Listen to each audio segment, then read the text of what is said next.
greasy job, but somebody's got to do it. That's not the joke I wanted to say. I kind of think whoever invented balers had to be just a little bit crazy.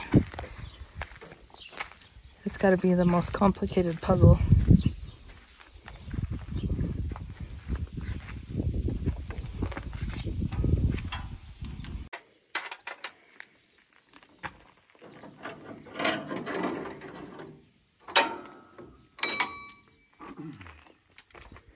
Oh, is that the bad guy?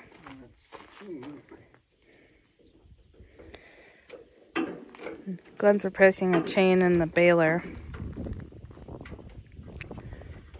before he starts using it because it was running hot.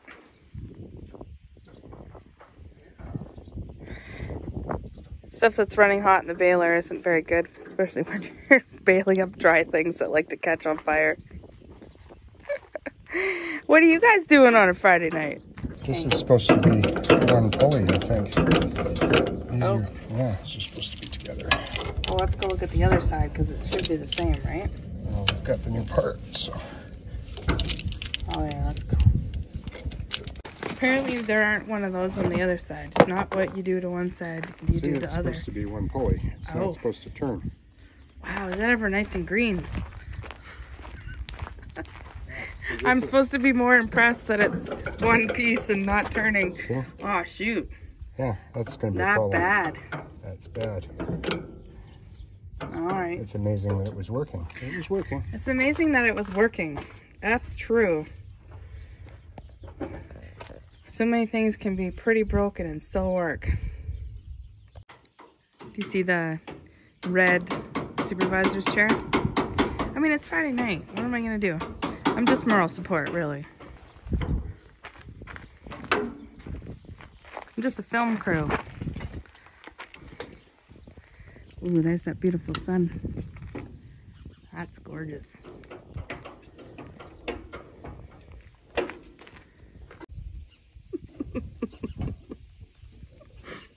I'm so much fun to have around.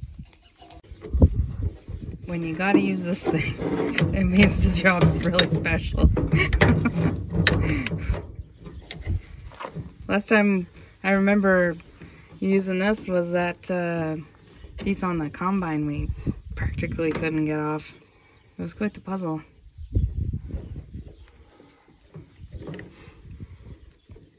Looks like an alien. Just need one more hand, Glenn.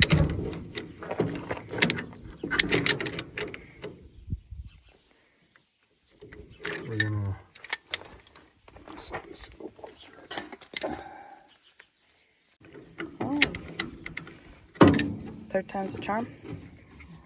Let's see. Whenever you get this tool out, it's a bad day. Yeah, no, trust me, been there. Hopefully this will grab onto enough to... Uh-oh.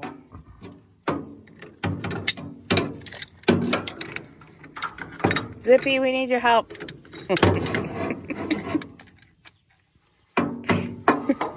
was supposed to be an easy job today. I knew it. You're like, yeah, it's only gonna take a few minutes. Mm-hmm. Okay, so most of you guys don't know what baler twine is. Well, this is the baler twine. This is the string that wraps around the bales. And it gets fed through, and when you go to wrap the bales, it comes out and it gets wrapped around the bales on the inside of this turning baler. But the two numbers that are on the bags here, these packages come together as one. So the 28,000 is the length in feet of how much string there is, and the 110 is how many pounds of pull that this string will have on it, this twine, before it's supposed to snap.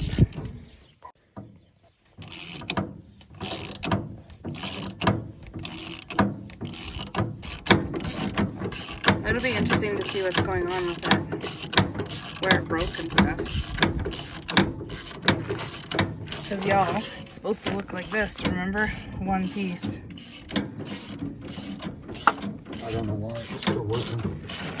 I have no idea why it was still working. That cotter pin kept it in place. Oh.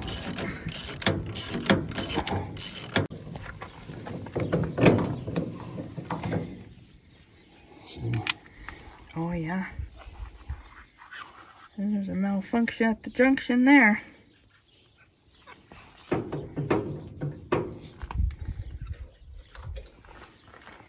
This seems not to be damaged.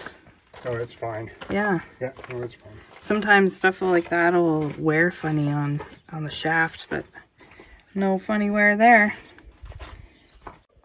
So why I was actually replacing it is because these ends get hooked like this, and then it causes extra wear on the chain, and the chain was running warm.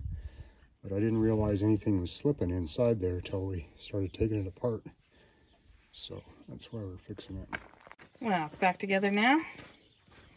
Perfect. All right, little baler, let's put you to work tomorrow.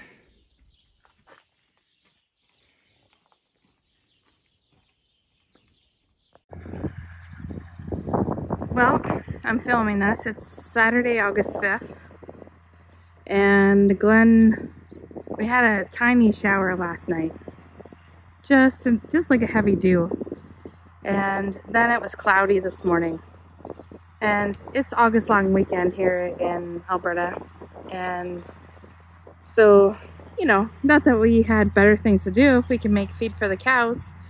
But he went out at 2 p.m. made a sample. Well, sampled a bale. And like it does, it was all over the map. Really want it dry to store. Otherwise, if you've ever seen a flat bale laying around in a bale stack, that's because they baled it way too wet. Those things can actually catch fire. So it's just after 6 p.m. on Saturday night, and he made a bale, and here he comes. He's still going. So happy day. The sun decided to come out, and there's a slight breeze. Great for making bales.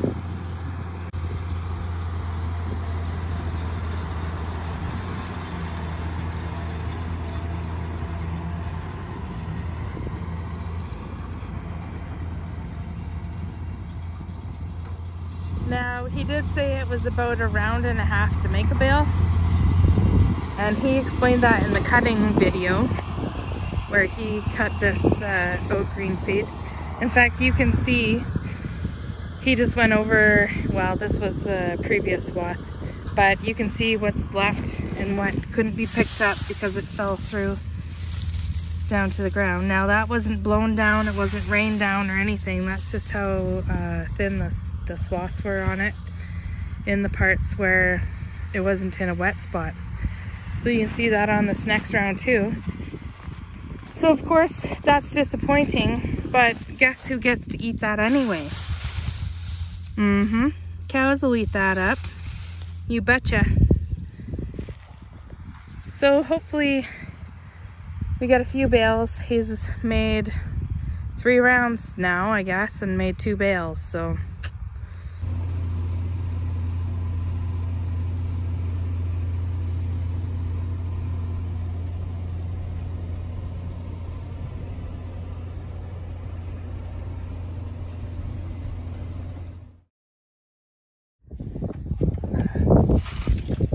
Had a fire in the baler. Started with that bearing up there, went at the top.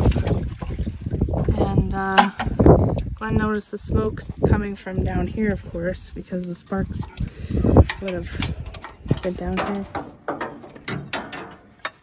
I might have to take some more off.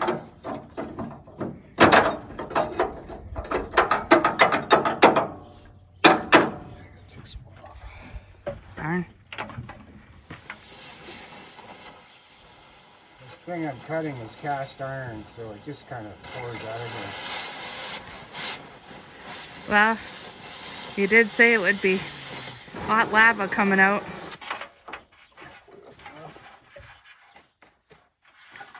Oh, you got another fire?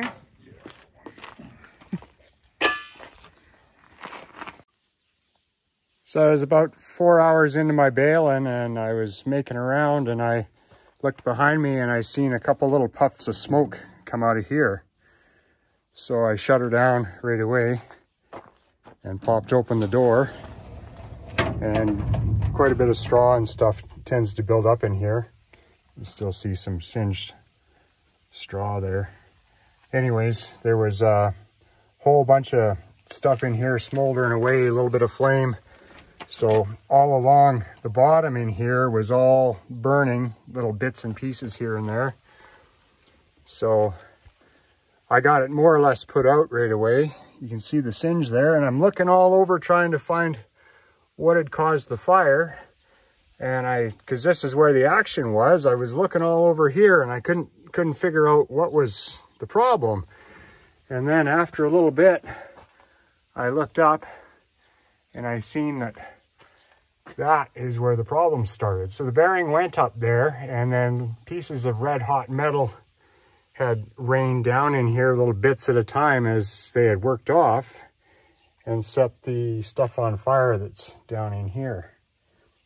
So anyways, we got it caught as quick as we could and put out, and it doesn't look like too big a fix. It did kind of chew into the housing a little bit up there, but I don't think that's going to matter too much. Anyway, I'll show you what the bearing and stuff looks like. And here's a view of the shaft. It's a hexagon shaft, a couple of spacers behind it, and the roller inside. And the roller had just dropped down and started wearing a little bit on the housing here, but I don't think that's going to matter. It really didn't chew into the roller very much. It just sort of ate into that. The shaft is fine. So here's the inside part of the bearing that runs on the shaft. It's fine. And here's the race, and it's melted. This was rubbing on the race, the shaft wasn't. And here's the bearing retainer, and you can see it's just started melting into that, and that got hot enough with things rubbing on it that you can see it. This is why it didn't come off, is this part here was hooked up. That's why we had to cut it off, because it wouldn't come. Anyway, we'll see what the new one looks like, but hopefully it goes in lickety-split. All right, guys, we got her back together. Gonna fire it up and see that if it goes round and round, make sure that it doesn't get too warm. We have a store in Canada called Canadian Tire, which is, I don't know, handles parts and kind of Walmart-y stuff and tools. And anyways, I picked up one of these laser thermometers there. It was on sale. I got it for like 25 bucks.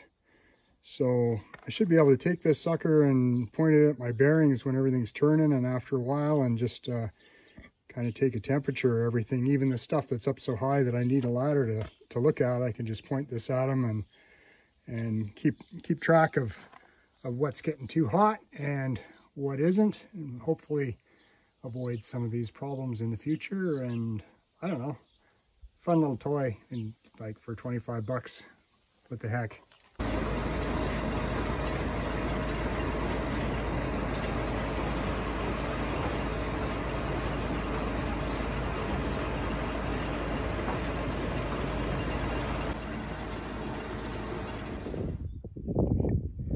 That's what happens when what you're trying to bale is too dry and brittle. It just breaks apart.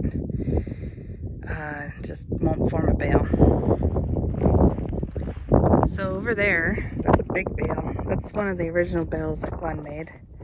Now, I don't really know how to tell you, like show you the difference, but he changed the size of the bales he's making so that he could at least get some bales. So this one over here, that's a small bale. It's a 4-foot bale instead. So these are the swaths that Glenn's going to be picking up. And you can see they've fallen down into the stubble for sure. Yeah, it's... He thought this was going to be the better field, but it turns out the field that had the kochia in it. I mean, cows do eat kochia. If you don't know what kochia is, that's when it dries. That's what the tumbleweeds are. That's kochia here. And the cows will eat it. That's Glenn over there unhooking the kicker from the baler. The kicker is what kicks the bale out after it's formed. But it doesn't like these small bales he's making, so he'll just open the gate and drive forward and the bale will fall out. So otherwise we'll wreck this kicker. Yeah, I'm gonna call this video a wrap. He's gonna keep trying to bale what he can. And thanks for watching our gong show of oat baling season. You know, it's when stuff's not in your control, there's nothing you can do about it. All right, take care and bye for now.